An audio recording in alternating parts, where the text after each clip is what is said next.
In episode 2, we're looking at Daniel 11 verse 3, which is the fulfillment via Alexander the Great. A mighty king shall arise, who shall rule with great dominion and do according to his will. The father of Alexander the Great was Philip II. He was the third son of the king, and he was taken as hostage to Thebes when Greece conquered Macedonia. They used to take royalty as hostage in those days to prevent an uprising by the subjugated kingdom. But while he was in Thebes, he learned the Greek art of war. When he came back, his two older brothers had died. He became the king of Macedonia. His son was Alexander the Great and was tutored by Aristotle in Pella. Philip II made Pella the center of excellence for education, and even the proud nobles would send their sons to Pella for the superior education. The Greeks ignored Philip II when his army became stronger and he was able to defeat the northern threats of Thrace.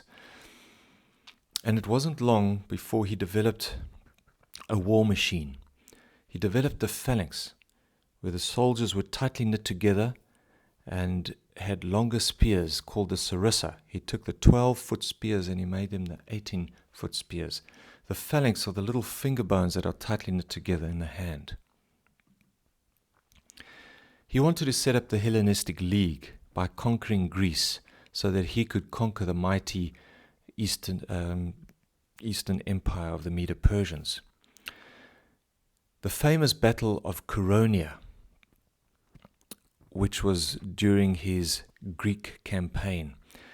Many people died there and a statue was set up for commemorating the dead. The battle was key with Alexander the Great. Using the Macedonian phalanx, they attacked the front line, while Philip retreated slightly and Alexander's phalanx maintained the pressure on the Thebes part. He was able to cut in. Alexander took his cavalry and cut in once the line broke behind the Athenians so that they were attacked from the front and the rear.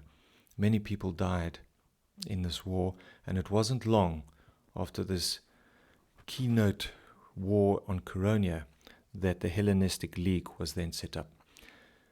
Before Philip II could conquer the Persian Empire, he was assassinated by a nobleman who had a gripe because Philip II's uncle won a court case that he felt he should have won.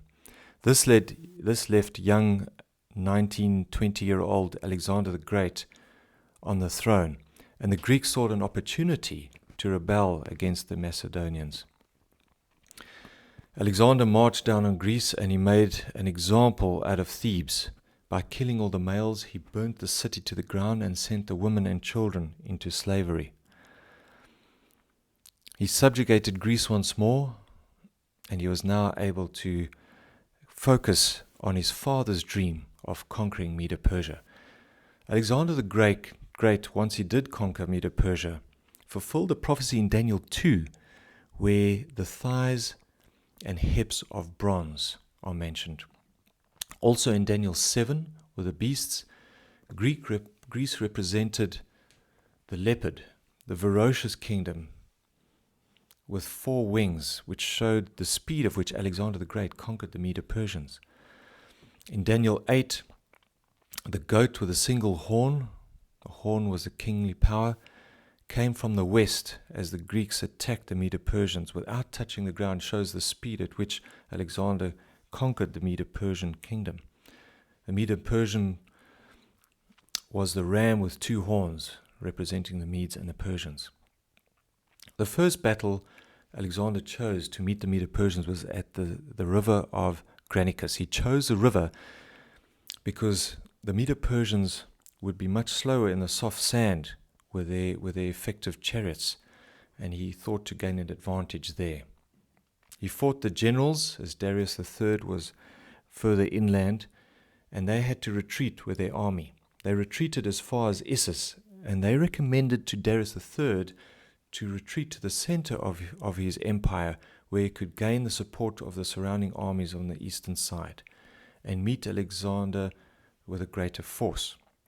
They also suggested a scorched earth policy where they would burn everything, so the advancing armies of Alexander had little food and resources. Darius, being a proud man, didn't follow the advice of his generals, and he fought the battle of Issus. He lost the battle of Issus the same way he lost the battle of Granicus, and he had to retreat inland to regroup. Alexander decided to conquer the ports on the eastern coast of the Medo-Persian Empire so that his ships could bring support and food and weapons. And he did that by conquering Tyre, the most difficult challenge, and then followed down through Palestine into Egypt. When you write in Egypt, they hailed him as the liberator from the Medo-Persian Empire. And it was there where he established the famous city of Alexandria. We should mention Tyre, however, because Tyre was a difficult city to conquer. The Babylonians had conquered this in the past. As mentioned in Ezekiel, one of the prophecies in Ezekiel 26 talk about the destruction of Tyre by the Babylonians. But it was only hundreds of years later when the rest of the prophecy was fulfilled by Alexander the Great, because the Tyre city was built just offshore on an island.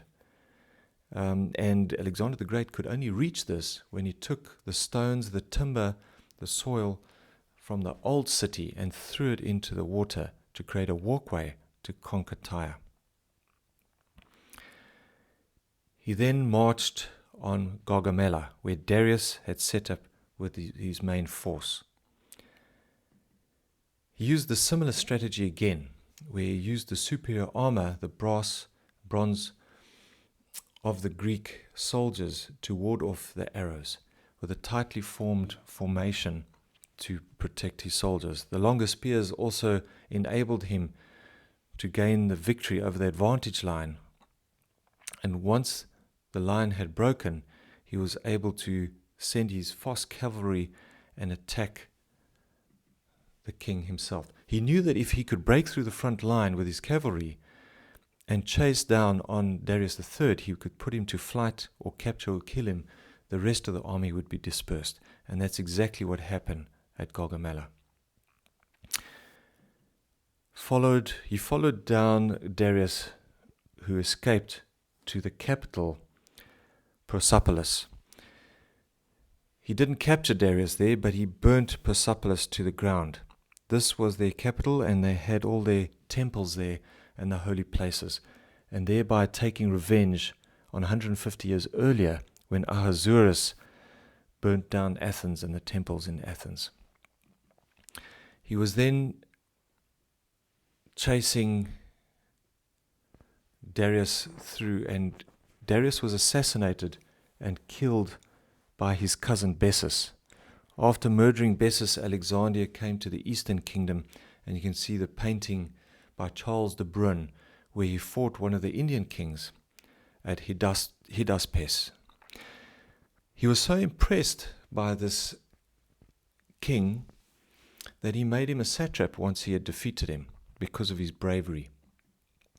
He then decided to return, as his generals had been fighting for 10 years. And on his return back to Greece, in Babylon, Alexander the Great died.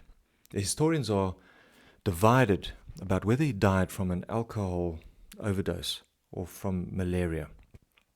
And we will see in the next episode how his kingdom was not left to an heir, but was divided between his 4 generals.